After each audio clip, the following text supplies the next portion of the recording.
Assalamualaikum warahmatullahi wabarakatuh. Waalaikumsalam Saya lahir dari Madiun, tapi domisili di Bali, Pak Yayi. Siap. Saya mau tanya ini kan, saya ini pemula. Dari tekniknya untuk olwat, saya belum memahami. Mohon penjelasan Pak Yayi. Terima kasih. Assalamualaikum warahmatullahi wabarakatuh. Waalaikumsalam warahmatullahi wabarakatuh. Jikalau tekniknya jenengan kholwat yang sifatnya kholwat itu di tempat khusus atau jasad tidak campur dengan duniawiyah, repot dengan dunia, begini Pak. Jenengan pingin langsung apa muter-muter dulu? Tak tanya. Langsung, oke. Kalau langsung ikuti apa yang biasanya kami lakukan. Gini Pak, jenengan mandi dulu ya. Setelah itu Anda lepaskan hadas kecil dan besar. Habis itu sholat sunnah menurut Anda apapun silakan. Setelah itu Anda wasilah. Wasilah itu apa? Anda melakukan hadiah Fatihah terhadap siapapun yang kau gendaki, cuman kalau biasanya saya itu hanya tak ringkes kabeh. Gak usah kok sebut namanya. Khususon seluruh kekasih Allah Al-Fatihah. Ini langsung. Gak usah kok sebut nama si A, gurune si A, berarti si B, gurune si B, si C. Gak usah disebut sama Z, gak usah. Gak usah. Sebab robitoh jenengan nanti bukan terhadap A, B, C, D sampai Z, bukan. Biarlah dikatakan ekstrim oleh mereka-mereka yang ingin memakai wasilah muter-muter. Mengapa tidak kami sebut? Karena robitoh kita itu biar langsung pada Allah, pada hidup. Setelah itu udah lakukanlah dzikir sir dan sirul asrar. Nanti saya bahas tentang dzikir sir, sirul asrar Pak ya. Nanti ada pembahasan beberapa tingkat dzikir.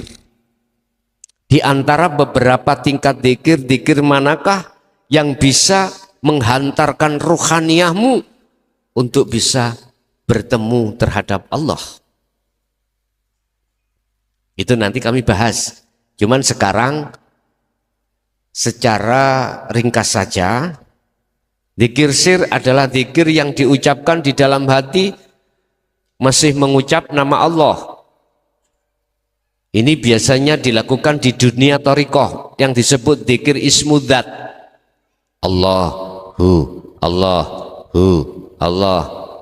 Tapi di situ harus jenengan sertakan sirul asror. Biar enggak muter-muter di muka syafah. Apa? Sirul asror itu dzikir yang ruhaniyahmu tidak mengucap apapun. Di situ ada pos pertama disebut su'aul basirah. Merasakan, mengimani, meyakini, menyadari bahwasanya apa yang kau lakukan itu karena digerakkan Allah hidup dalam dirimu. Itu su'aul basirah. Masih ada dua. Sehingga di dalam hatimu selalu merasa, selalu dilihat Allah, selalu dilayani Allah tadi loh, selalu dilayani. Hatimu merasa terus, merasa Allah melayani kau. Tapi kau masih ada, dirimu masih ada. Dirimu makhluk, ruh yang dilayani masih muncul dalam hatimu. Walaupun ruhaniyahmu itu sudah merasakan hidup itu yang melayani dirimu, ini masih kurang benar. Tapi ini proses yang Anda alami, disebut muraqabah ini. Rasulullah mengatakan anta budallaha ka'annaka tarah.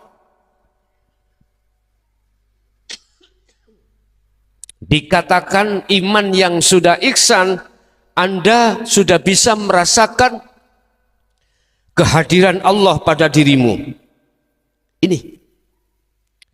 Ini manakala kau teruskan, nanti kau akan diletakkan di pos yang kedua, pos pemeriksaan. Pos pemeriksaan pertama, imanmu hanya pada Allah, tapi dirimu masih ada. Kemudian pos pemeriksaan kedua, los doli Pak, ainul basiroh. Basiroh mata hatimu itu sudah bebas dari selain hidup, termasuk nama dirimu, ruh tadi yang merasa selalu dilayani Allah. Satu paket pos ketiga, hakul basiroh, menyatakan kebenaran yang mutlak. Apa? Inilah qadim ala qadim, yang melayani dan yang dilayani itu satu pelaku. Ketika posisi ruhaniyah seperti ini, ketika hati Anda sudah masuk di dalam keahatan Allah, ruhaniyah kan wis gak ono Pak. Apa yang terjadi pada dirimu hanyalah tatmainnul qulub, adem, nyes, gak ada rasa khawatir, rasa takut, rasa gelisah, gak ada. Walaupun tadi dikasih uang 10.000, gak mengganjal.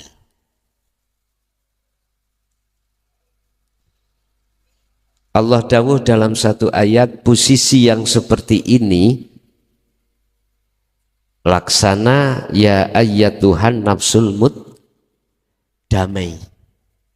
Mengapa damai? Karena sudah bisa kembali pada Allah di Ahad.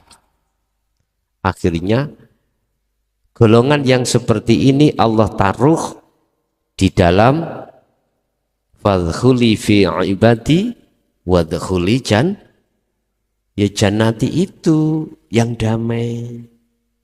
Ini nanti. Itu Pak caranya Pak ya. Kapan itu kita laksanakan? Ketika kita sudah di baiat Allah nanti.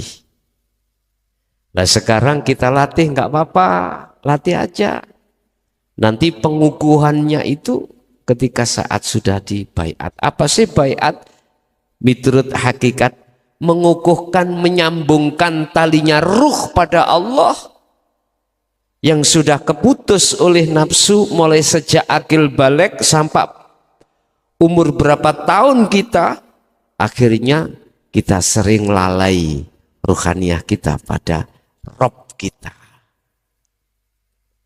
Ini jangankan di luar sholat, di dalam sholat yolah lalai. Ingat, di dalam Al-Quran ada beberapa golongan ruh terhadap Allah yang ketika dia itu sholat. Golongan manakah kita itu? Pertama, golongan sahun. Siapa golongan sahun itu? Golongan yang lalai. Fawailul lil musallin alladzina hum an salatihim lalai. Makanya ayatnya fawailul lil musallin, rusak bagi yang melakukan sholat, yang sholatnya ruhaniyah dalam keadaan lalai pada yang disembah. Oh enggak kenal ya, ora roh. Yes. Kedua, khasyi'un. Siapa khasyi'un? Mereka yang sudah mencapai makrifat Allah. Makrifatullah.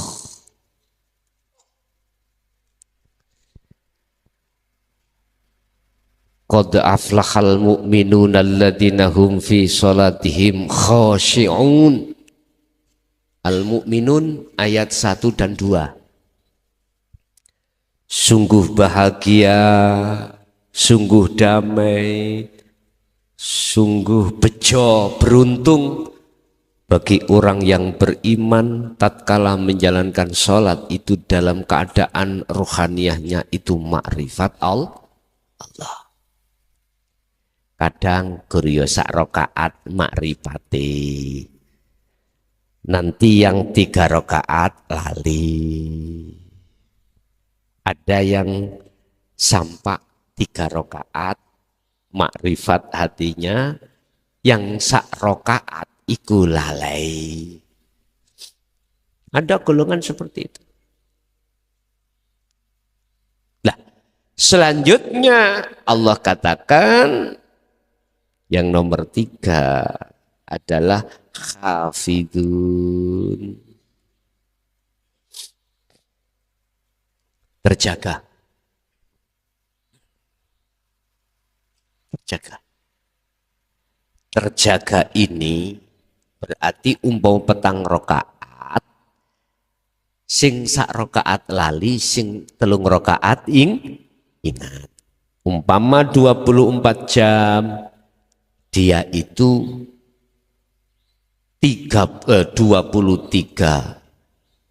makrifat, yang 1 jam itu lalai. Terakhir di situ yang nomor 4 adalah daimun.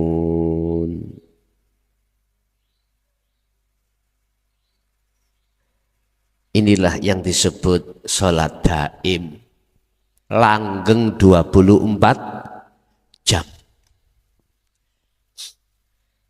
Dan itu fase-fase proses golongan ruhaniyah manusia untuk mencapai derajat ketakwaan terhadap Allah. Inna akramakum indallahi atqakum. Di situ Pak. Dan itu bisa Anda raih sampai yang nomor 4 itu Pak. Lah sing paling konyol ya sing sahun itu. Yang pertama, sahun. Siapakah rata-rata sahun itu? Rata-rata yang orangnya bagaimana? Wis gak usah ngomong, sing penting grabaken ning atimu dewi-dewi dulurku.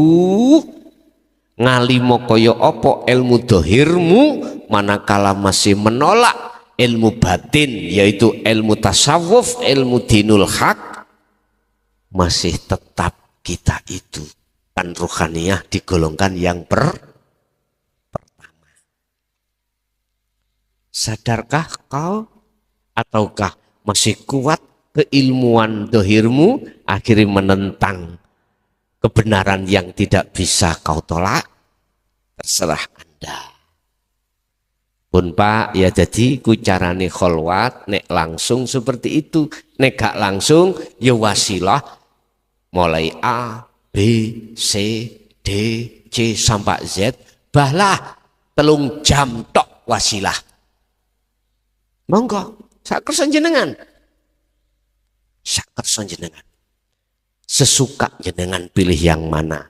Robitohlah terhadap, datangkanlah wajah guru makhlukmu, terserah Anda. Terserah. Ingat, mengapa ada sering muncul satu kalimat tidak ada matahari ngerti maksudnya? Supaya kau tidak keluar.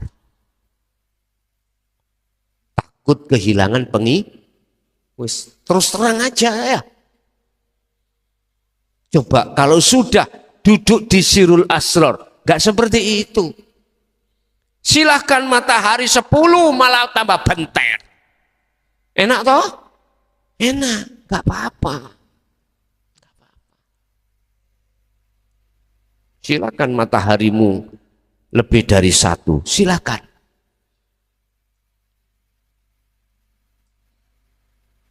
Pernahkah dan pantaskah kau curiga pada Allah? Jangan. Kita mengatakan tidak ada matahari kembar, itu sama halnya kita curiga pada Allah. Kalau tidak lewat jalanku, pada Allah enggak totok kamu, cong. Waduh. Subhanallah. Udah, dulurku, sudahi ya makalah-makalah yang seperti itu, sudahi. Umat ini sudah bingung. Jangan dibingung tambah bingung. Lihat, umat ini berberapa puluh tahun dia solo tidak bisa sampai wusul. Siapa yang tanggung jawab? Raimu? Gak mungkin. Pasti kau akan bersilat lidah di hadapan Allah. Nemen tak kula ngomong itu nih? Bentuk sayangku bos pada dirimu bos. Tapi jikalau kau tidak terima dengan iman, alkohol itu akan perih, pedih kau terima. Muring-muring bos kau nantinya. Tapi kalau terima alkohol ini dengan iman, dingin, laksana kau punya catu, saya kasih alkohol, perih, nggak mau. Tapi kalau nggak ada catu, tak sentuhkan alkohol menjadi dingin. Bapak Ibu, mohon maaf, itu sing muter-muter, itu sing gak muter, terserah jenengan milih yang mana. Terserah. Jenengan milih Messi, silakan. Sistem Ronaldinho, sistem Cristiano Ronaldo, silakan. Sakerson jenengan. Kalau memakai sistem Messi, mohon maaf, iso wusul monggo sakerso. Kebanyakan iku mboten, kepegelen langsung lumpuh. Kakean gerak, lah ngoten nggih. Akhirnya penonton sing rame, Messi kakean giringan. Begitulah umpama kalau paribasan, kalau saya laksanakan seperti itu. Umpama seperti itu.